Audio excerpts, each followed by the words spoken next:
बहुत बहुत स्वागत है आप सभी का आपके अपने YouTube चैनल SPS 3 पॉइंट पर। मैं सोनू आप सभी दोस्तों का हार्दिक स्वागत करता हूं। दोस्तों आज की इस क्लास में हम सॉल्व करेंगे BSc प्रथम सेमेस्टर फिजिक्स का ऑब्जेक्टिव क्वेश्चन पेपर जो हाल ही में पूर्वांचल यूनिवर्सिटी द्वारा आयोजित कराया गया है। दोस्तों आज के इस प्रश्न पत्र में आपको देखने को मिलेगा कि किस प्रकार के प्रश्न जो है ऑब्जेक्टिव टाइप प्रश्न नई शिक्षा नीति के अकॉर्डिंग पूछे जा रहे हैं। तो ऐसे छात्र छात्राएँ जो पूर्वांचल यूनिवर्सिटी से संबंधित हैं वो अपने मैथमेटिकल फिजिक्स और न्यूटोनियन मैकेनिक्स का आंसर की मिला लेंगे। और जिन छात्रों का एग्ज़ाम अभी नहीं हुआ है और पेपर उनका ऑब्जेक्टिव होना है यानी कि MCQ टाइप क्वेश्चन के एग्ज़ाम में पूछे जाने हैं, तो एक बार ये प्रश्न पत्र पूरा तैयार कर लेंगे और इस क्वेश्चन पेपर का PDF आपको टेलीग्राम चैनल पर दे दिया जाएगा और व्हाट्सएप ग्रुप पर भी डाल दिया जाएगा। ठीक है दोस्तों, चलिए जल्दी से आप लोग जोरदार तरीके से वीडियो को लाइक कर दीजिए। जितने लोग हमारे चैनल पर नए आए हैं प्लीज़ चैनल को जरूर सब्सक्राइब कर लीजिएगा, बेल आइकन को प्रेस कर लेंगे ताकि क्लास का नोटिफिकेशन भी आपको प्राप्त होता रहे। दोस्तों इस प्रश्न पत्र में क्वेश्चन की संख्या थी 50 और आपका टोटल जो नंबर आना था इस प्रश्न पत्र का 75, यानी कि प्रत्येक क्वेश्चन जो था वो 1.5 नंबर का क्वेश्चन था। जैसे कि मैं बात करूँ केमिस्ट्री के क्वेश्चन पेपर की, तो केमिस्ट्री में आपके 75 क्वेश्चन थे, तो प्रत्येक क्वेश्चन कितने नंबर का था? 1 नंबर का था। यहाँ 50 प्रश्न पूछे गए हैं तो प्रत्येक क्वेश्चन 1.5 नंबर का होगा। समय आपको मिलेगा 1.5 घंटे का। MCQ प्रश्न पत्र में आपको जो समय मिलेगा वो 1.5 घंटे का ही मिलता है। चलिए क्लास को स्टार्ट करते हैं दोस्तों। पहला प्रश्न आप देख सकते हैं क्या पूछा गया है। क्वेश्चन पेपर आपका वीर बहादुर सिंह पूर्वांचल यूनिवर्सिटी का है और आप लोग आंसर की मिलाते रहेंगे। पहला प्रश्न आपसे पूछा गया दोस्तों, the phase change of A wave reflected from A denser medium, सघन माध्यम में परिवर्तित तरंग में उत्पन्न कालांतर क्या होगा। सघन माध्यम में जो परिवर्तित तरंग है उसमें जो उत्पन्न कालांतर होगा दोस्तों वो होगा पाई। इस प्रकार से ऑप्शन नंबर 4 क्वेश्चन नंबर 1 का सही आंसर हो जाएगा। अगला प्रश्न देखते हैं, 2 नंबर पूछा गया है, the frequency of simple harmonic motion y equal to 3 sin 628t minus 5x will be. तो इसका जो आंसर हो जाएगा क्वेश्चन नंबर 2 का दोस्तों वो हो जाएगा 100 हर्ट्ज। क्या हो जाएगा? 100, यानी ऑप्शन नंबर A इस प्रश्न का सही आंसर हो जाएगा। इसे आप सॉल्व कर लेंगे। अगला प्रश्न देखते हैं, 3 नंबर प्रश्न पूछा गया था, the magnitude of resultant of 2 vector of equal magnitude is equal to the magnitude of 1 vector then the angle between them. 2 समान परिणाम के सदिशों का योग का परिणाम उसमें एक सदिश के परिणाम के बराबर है, तो दोनों सदिशों के बीच का कोण, जब दोनों सदिशों के बीच का कोण जो हो जाएगा दोस्तों वो 120 डिग्री का हो जाएगा। क्या हो जाएगा? 120 डिग्री का हो जाएगा। ऑप्शन नंबर 4 इस क्वेश्चन का सही आंसर हो जाएगा। अगला प्रश्न देखते हैं, पूछा गया है N inertial frame is. N inertial frame is, inertial frame क्या होता है? तो इनर्शियल फ्रेम क्या होता है? मूविंग विथ कांस्टेंट वेलोसिटी और रेस्ट होता है। इसमें ऑप्शन दिया गया है त्वरित, मंदित, समान वेग, इनमें से कोई नहीं। तो इसका सही आंसर क्या हो जाएगा दोस्तों? 4 नंबर का जो सही आंसर हो जाएगा वो हो जाएगा option number 3, moving with uniform velocity. या अगर ऑप्शन में दिया होता मूविंग विथ कांस्टेंट वेलोसिटी और रेस्ट तो भी ऑप्शन सही हो जाता। अगला प्रश्न सॉल्व करेंगे। 5 नंबर प्रश्न आपसे पूछा गया है, यदि phi is a scalar field then the grad phi is. यदि फाई अदिश क्षेत्र है तो ग्रेड 5 क्या होगा। चलिए 5 नंबर क्वेश्चन का सही आंसर क्या हो जाएगा? तो इसका जो सही आंसर हो जाएगा वो ऑप्शन नंबर 2 हो जाएगा, वेक्टर हो जाएगा। क्या हो जाएगा? वेक्टर, यानी कि सदिश हो जाएगा। 5 नंबर का सही आंसर है ऑप्शन नंबर 2। अगला प्रश्न देखते हैं क्या पूछा गया है। 6 नंबर प्रश्न आपसे पूछा गया दोस्तों, पूछा गया if vector A is the vertical upward and vector B is the along north then the direction of vector A cross vector B. तो इसका जो सही आंसर हो जाएगा दोस्तों 6 नंबर का वो हो जाएगा ईस्ट। क्या हो जाएगा? वेस्ट हो जाएगा, यानी कि पश्चिम। ऑप्शन नंबर 2 इस क्वेश्चन का सही आंसर हो जाएगा। 6 नंबर का जो सही आंसर है ऑप्शन नंबर 2 है। अगला प्रश्न देखते हैं क्या पूछा गया दोस्तों। 7 नंबर प्रश्न आपसे पूछा गया है, if vector A equal to grad 5 then the A is. तो इस 7 नंबर प्रश्न में पूछा गया है कि यदि vector A equal to grad 5 then A क्या होगा? रोटेशनल होगा या ई रोटेशनल होगा। तो क्वेश्चन नंबर 7 का जो सही आंसर हो जाएगा दोस्तों वो हो जाएगा ई रोटेशनल। ऑप्शन नंबर सी इस क्वेश्चन का करेक्ट आंसर हो जाएगा। 7 नंबर का जो सही जवाब है दोस्तों वो हो जाएगा ऑप्शन नंबर 3। अगला प्रश्न देखते हैं क्या पूछा गया आपसे, the line integral of a vector over the close curve is zero then यदि बंद वक्र पर एक सदिश का रेखीय उकलन शून्य हो तो उसका मान क्या होगा। 8 नंबर प्रश्न। तो इसका जो मान हो जाएगा दोस्तों, इसका जो मान होगा वो हो जाएगा del into A, vector del into vector A equal to 0। इस प्रकार से ऑप्शन नंबर ए इस क्वेश्चन का करेक्ट आंसर हो जाएगा। अगला प्रश्न देखते हैं। 9 नंबर प्रश्न क्या पूछा गया आपसे, पूछा गया है दोस्तों 9 नंबर प्रश्न आपसे क्या पूछा गया है कि surface area of vector S equal to 5 के लाइस देन क्षेत्रफल सदिश एस इक्वल टू 5 के किस तल में होगा। चलिए आंसर करेंगे आप लोग 9 नंबर प्रश्न। 9 नंबर प्रश्न मोस्ट इंपॉर्टेंट है, तो ये हो जाएगा जेड एक्स प्लेन। क्या हो जाएगा, Z X plane. Option number 3 9 number का सही जो आंसर हो जाएगा ऑप्शन नंबर 3 हो जाएगा। अगला प्रश्न देखते हैं। 10 नंबर प्रश्न आपसे क्या पूछा गया है दोस्तों। 10 नंबर प्रश्न पूछा गया है कि in the spherical system of the coordinate are represented by R theta phi. एक गोलीय निर्देशांक तंत्र में यदि निर्देशांक r0 और फाई दर्शाया जाता है तो इसका आंसर क्या हो जाएगा। तो इसका आंसर हो जाएगा ग्रेड r इक्वल टू 0। क्या हो जाएगा, ग्रेड r इक्वल टू 0। अगला प्रश्न देखते हैं। 11 नंबर प्रश्न पूछा गया है कि del vector del into vector R equal to किसके बराबर होगा, किसके बराबर होगा। 11 नंबर प्रश्न, तो ये बराबर होगा 0 के। ऑप्शन नंबर ए इस क्वेश्चन का सही आंसर हो जाएगा दोस्तों। अगला प्रश्न देखते हैं क्या पूछा गया है। 12 नंबर प्रश्न पूछा गया है दोस्तों। क्या पूछा गया है, vector del into R power N equal to क्या होगा, इक्वल टू क्या होगा। तो इसका जो सही आंसर हो जाएगा वो हो जाएगा ऑप्शन नंबर 2। क्या हो जाएगा, ऑप्शन नंबर 2 इस क्वेश्चन का करेक्ट आंसर हो जाएगा। अगला प्रश्न देखिए क्या पूछा गया है। अगला प्रश्न आपसे पूछा गया है 13 नंबर प्रश्न आपसे पूछा गया है कि a tensor A I J is said to be symmetric if. तो जो इसका सही आंसर हो जाएगा दोस्तों ये हो जाएगा आई जे इक्वल टू ए जे आई। इस प्रकार से ऑप्शन नंबर ए इस क्वेश्चन का सही आंसर। 13 नंबर प्रश्न का जो सही आंसर हो जाएगा ऑप्शन नंबर ए हो जाएगा। चलिए अगला प्रश्न देखते हैं क्या पूछा गया है। 14 नंबर प्रश्न आपसे पूछा गया है कि भौतिक राशियाँ क्या है, वेक्टर स्केलर टेंसर। तो ये सभी एक प्रकार की भौतिक राशियाँ हैं। इस प्रकार से ऑप्शन नंबर 4 इस क्वेश्चन का सही आंसर हो जाएगा। अगला देखते हैं क्या पूछा गया दोस्तों। अगला प्रश्न पूछा गया 15 नंबर प्रश्न पूछा गया है कि I equal to I does not equal to J then O J equal to.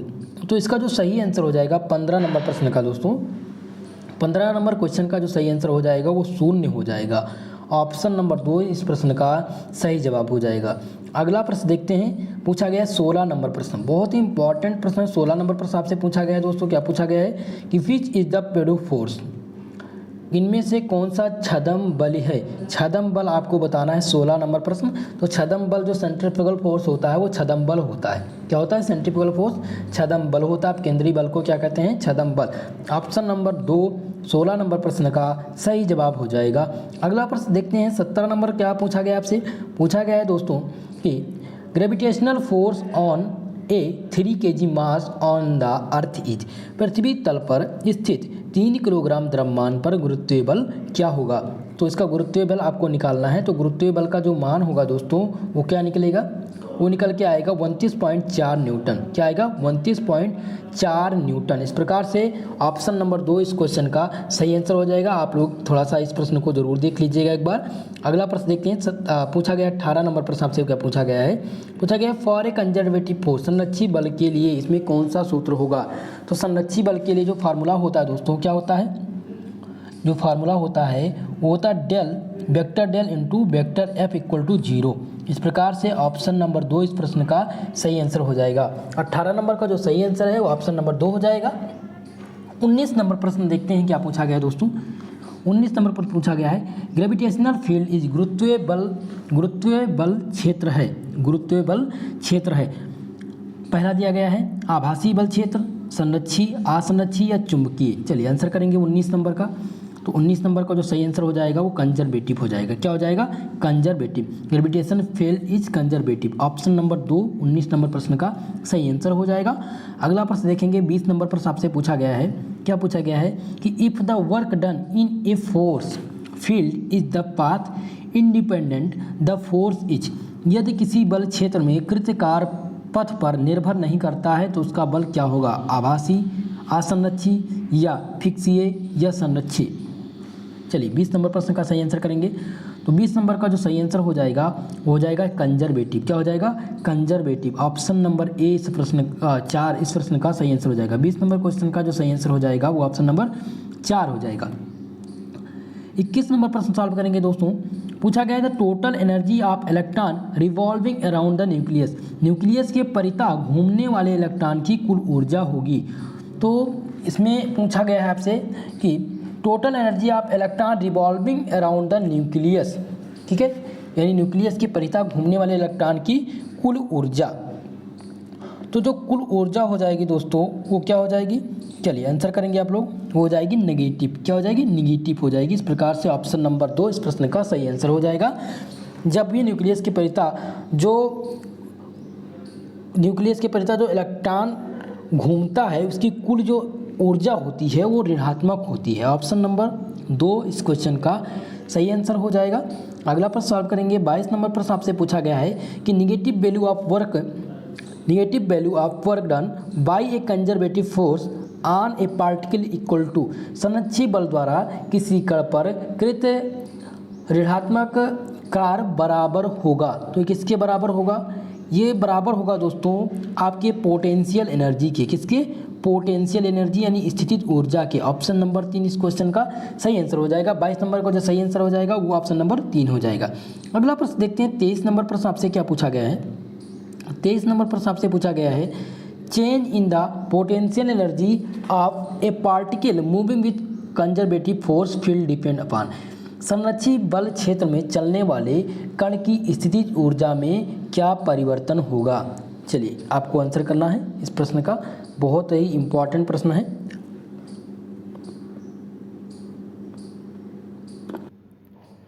तेईस नंबर क्वेश्चन का जो सही आंसर हो जाएगा दोस्तों वो हो जाएगा option number 2 initial and final position, प्रारंभ और अंत स्थिति में।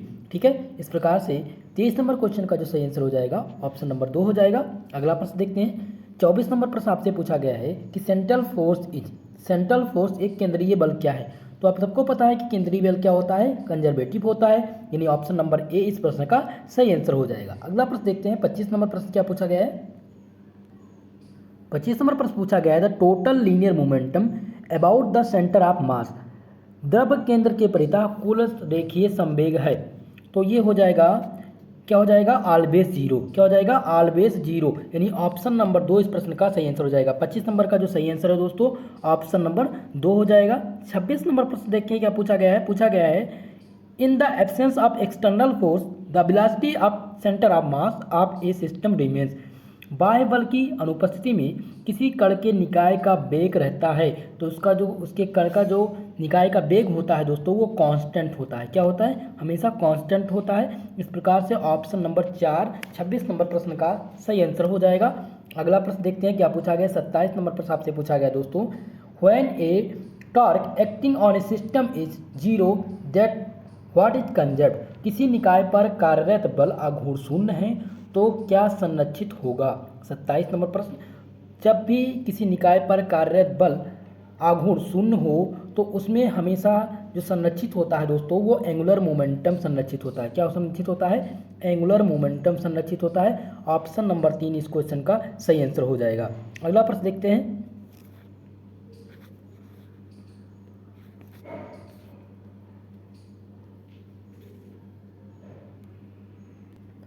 28 नंबर प्रश्न देखते हैं क्या पूछा गया है। 28 नंबर प्रश्न पूछा गया है आपसे कि a constant torque acting on a circular disk change it's angular momentum from L to 5L in 4 second the magnitude of the torque is.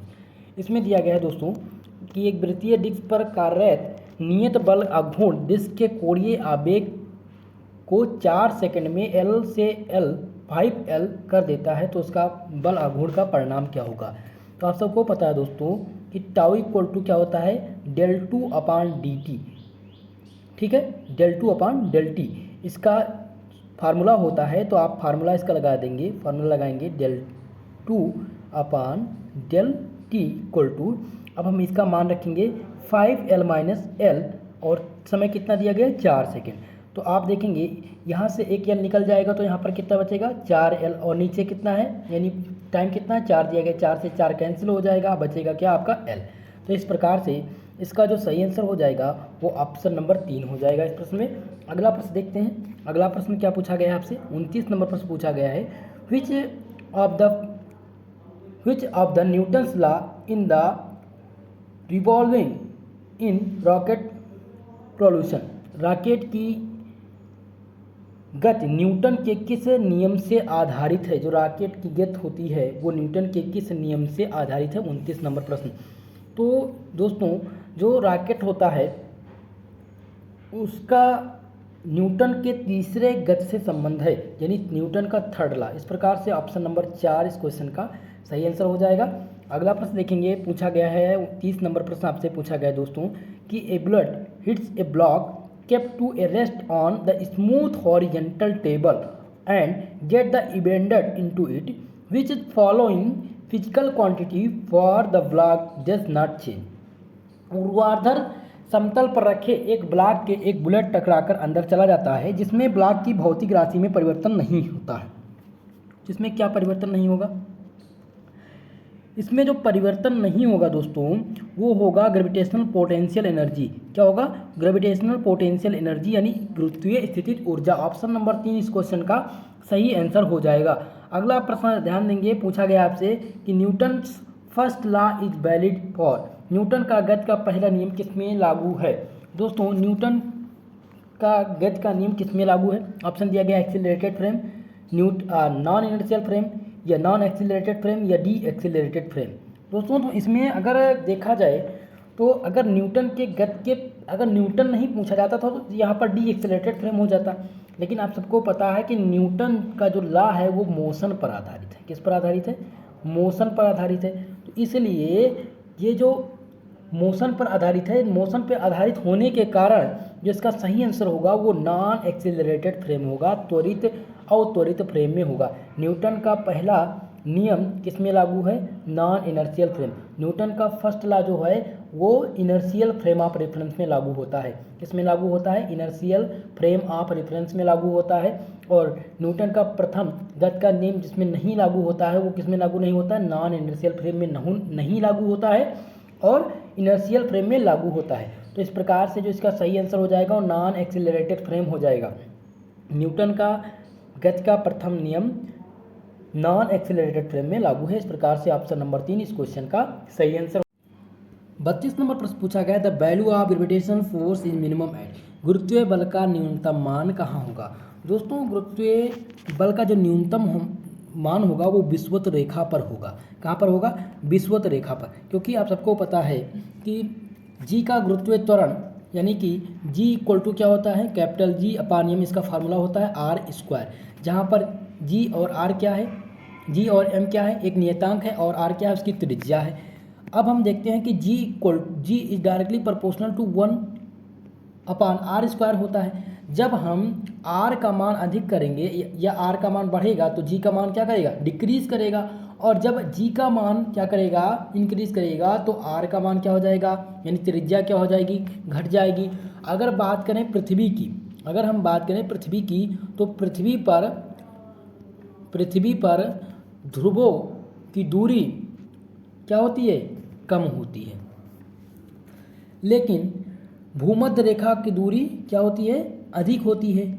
तो ध्रुवों पर जी का मान क्या होगा, ध्रुवों पर जी का मान अधिक होगा, लेकिन भूमध्य रेखा पर जी का मान क्या हो जाएगा, कम हो जाएगा, न्यूनतम हो जाएगा, यानी विषुवत रेखा इस प्रश्न का सही आंसर हो जाएगा।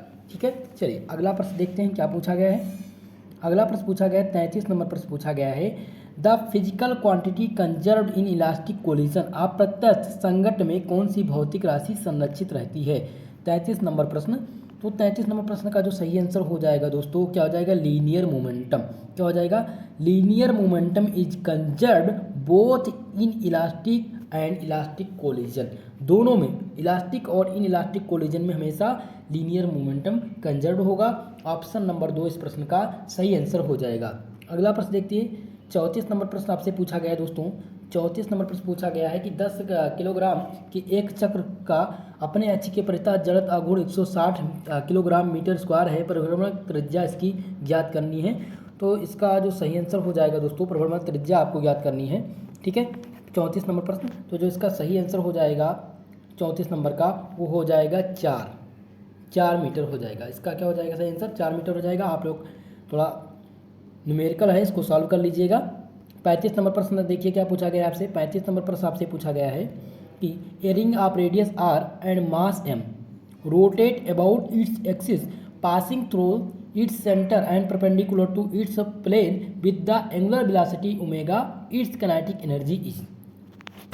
आर त्रिज्या और यम द्रव्यमान का एक वलय अपने केंद्र से गुजरने वाले अपने तल के लंबवत अक्ष के परितः ओमेगा कोणीय वेग से घूमता हो तो इसकी गतिज ऊर्जा क्या होगी? गतिज ऊर्जा आपको बतानी है। 35 नंबर प्रश्न, तो इसकी जो गतिज ऊर्जा हो जाएगी दोस्तों, हो जाएगी 1/2 mr² ओमेगा स्क्वायर, यानी 4 नंबर ऑप्शन इस क्वेश्चन का सही आंसर हो जाएगा।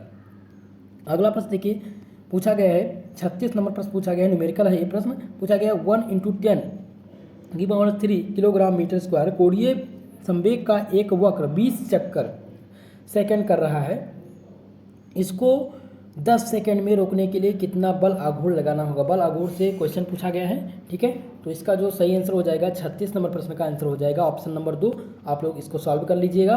अगला प्रश्न है 37 नंबर प्रश्न, देखिए क्या पूछा गया है। पूछा गया है a beam of metal supported at the 2 ends is located at its center. The dispersion at center of proportional to। दो किनारों के बीच सस्पेंड किए गए एक धातु के बीम के बीच में द्रव्यमान लटकाया गया है, बीम का मध्य डिफरेंशन समानुपाती क्या होगा? तो इसका जो डिफरेंशन हो जाएगा दोस्तों 37 नंबर का, हो जाएगा 1/y, यानी कि ऑप्शन नंबर 2 इस क्वेश्चन का सही आंसर हो जाएगा। 37 नंबर का सही जवाब क्या हो जाएगा? Option number 2। अगला प्रश्न देखते हैं क्या पूछा गया है दोस्तों। अगला प्रश्न है for a given material Young modulus is 2.4 time to its modulus of rigidity, its position ratio is. तो इसका फार्मूला होता है दोस्तों, फार्मूला होता है y = 2 बीटा 1 - सिग्मा। इसी के आप लगाएंगे इसका फार्मूला, तो इसका मान निकल आएगा। इसका मान एक्चुअली में कितना आएगा? इसका मान आएगा दोस्तों, कितना आएगा दोस्तों? आएगा 0.2। क्या आ जाएगा? 0.2 इसका करेक्ट आंसर हो जाएगा। अगला प्रश्न देखते हैं। अगला प्रश्न आपसे क्या पूछा गया है? 39 नंबर प्रश्न आपसे पूछा गया है the compressibility of a substance is. किसी पदार्थ की संपीड़ितता क्या होगी? सभी लोग आंसर करेंगे इस प्रश्न का, सभी लोग का आंसर आना चाहिए इस क्वेश्चन का। चलिए आंसर करेंगे। 39 नंबर प्रश्न, इसका जो सही आंसर हो जाएगा दोस्तों इनवर्स ऑफ बल्क मॉडुलस हो जाएगा। क्या हो जाएगा? इनवर्स ऑफ बल्क मॉडुलस हो जाएगा, आयतन प्रत्यास्थता गुणांक के अनुक्रमानुपाती। अगला प्रश्न देखते हैं क्या पूछा गया है। 40 नंबर प्रश्न पूछा गया है a long spring is stretched by 2 centimetre and its potential energy is B. If the spring is stretched by 8 centimetre its potential energy will be. एक स्प्रिंग की लंबाई 2 सेंटीमीटर है, खींचने पर स्थितिज ऊर्जा बी हो जाती है, तो 8 सेंटीमीटर खींचने पर इसकी स्थितिज ऊर्जा क्या होगी? 40 नंबर प्रश्न। तो इसकी जो स्थितिज ऊर्जा होगी दोस्तों आपको निकालना पड़ेगा। तो इसका जो फार्मूला होता है B = 1/2 के x², ये होता है फार्मूला। अब इसके हिसाब से हम निकालेंगे इसका मान, ठीक है। फार्मूला एक बार फिर से नोट कर लीजिए, B = 1/2 के x², इसका फार्मूला है। अब हम इसका मान रख देंगे तो हो जाएगा B = 1/2 के 2 का स्क्वायर। क्या हो जाएगा? यहाँ पर दिया गया ना स्प्रिंग स्ट्रेचड बाय 2 सेंटीमीटर, तो 2 का स्क्वायर हो जाएगा। ये हो जाएगा आपका इक्वेशन नंबर फर्स्ट। अब दूसरा हो जाएगा B = 1/2 के, और यहाँ पर दिया गया है कितना? Potential of B and spring if the stretched wire spring कितना दिया गया है? 8 सेंटीमीटर, तो यहाँ पर हो जाएगा 8 का स्क्वायर। ये हो जाएगा आपका इक्वेशन नंबर 2। अब हम क्या करेंगे? इक्वेशन नंबर फर्स्ट और इक्वेशन नंबर सेकंड को डिवाइड कर देंगे। इक्वेशन नंबर फर्स्ट आपका क्या है? ये हो जाएगा 1/2 के इंटू, यानी कि 2 दूना 4 हो जाएगा, और ये हो जाएगा 1/2 के इंटू 64, यानी कि 8 का स्क्वायर कितना होगा? 64। अब इसको क्या करेंगे? डिवाइड कर देंगे, तो यहाँ से ये कैंसिल हो जाएगा, यहाँ से ये कैंसिल हो जाएगा, बचेगा क्या आपका? 64/4। अब इसका मान कितना आ जाएगा? इसका मान क्या आ जाएगा? 1 और 16 क्या आ जाएगा 60, यानी कि जो इसका सही आंसर हो जाएगा 16 वोल्ट हो जाएगा, बी हो जाएगा, यानी कि क्या हो जाएगा ऑप्शन नंबर 2। ऑप्शन नंबर 2 इस प्रश्न का सही आंसर हो जाएगा। 40 का जो सही आंसर हो जाएगा वो ऑप्शन नंबर 2 हो जाएगा। अगला प्रश्न देखते हैं। 41 नंबर प्रश्न पूछा गया है दोस्तों, यदि ऑक्सीजन परमाणु का द्रव्यमान m है तो O2 का समानीत द्रव्यमान क्या होगा। समानीत द्रव्यमान पूछा गया है 41 नंबर में। ऑप्शन नंबर ए दिया गया 2m, ऑप्शन नंबर 2 दिया गया m, 3 दिया गया m/2 और 4 दिया गया है 4m। दोस्तों तो सबसे पहले इसमें ध्यान देंगे कि चौथा ऑप्शन होगा नहीं, दूसरा ऑप्शन नहीं होगा। अब दो ऑप्शन आपके पास दिए गए हैं 2m और m। थोड़ा सा ये प्रश्न मुझे थोड़ा सा मैं संदिग्ध हूँ इस प्रश्न में, तो आप लोग इसका आंसर अपने हिसाब से देख लीजिएगा। अगला प्रश्न देखते हैं। 42 नंबर प्रश्न क्या पूछा गया है। पूछा गया है कि the total energy of a satellite going around the earth is, पृथ्वी के चारों तरफ घूमने वाले रोटेशनल सैटेलाइट की कुल ऊर्जा कितनी होती है। तो जो पृथ्वी के परितः घूमते हैं उन सैटेलाइट की कुल ऊर्जा क्या होती है, निगेटिव होती है। क्या होती है दोस्तों, निगेटिव होती है। 42 नंबर क्वेश्चन का जो सही आंसर हो जाएगा वो क्या हो जाएगा, चलिए सभी लोग आंसर करेंगे, सभी लोग इस प्रश्न का आंसर करेंगे। कुल ऊर्जा जो हो जाएगी वो क्या हो जाएगी, निगेटिव हो जाएगी। अगला प्रश्न देखेंगे। अगला प्रश्न 42 नंबर प्रश्न आपसे क्या पूछा गया है। 43 नंबर प्रश्न, 43 नंबर पर पूछा गया है time of revolving geostationary satellite is, geostationary satellite is क्या पूछा गया है। पूछा गया है कि जियो स्टेशनरी उपग्रह का परिक्रमण काल क्या होगा। तो इसका जो परिक्रमण काल होता है दोस्तों वो 24 आवर्स का होता है, यानी 24 घंटा का होता है। ऑप्शन नंबर 2 इस क्वेश्चन का सही आंसर हो जाएगा। 43 नंबर क्वेश्चन का जो सही आंसर है ऑप्शन नंबर 2 हो जाएगा।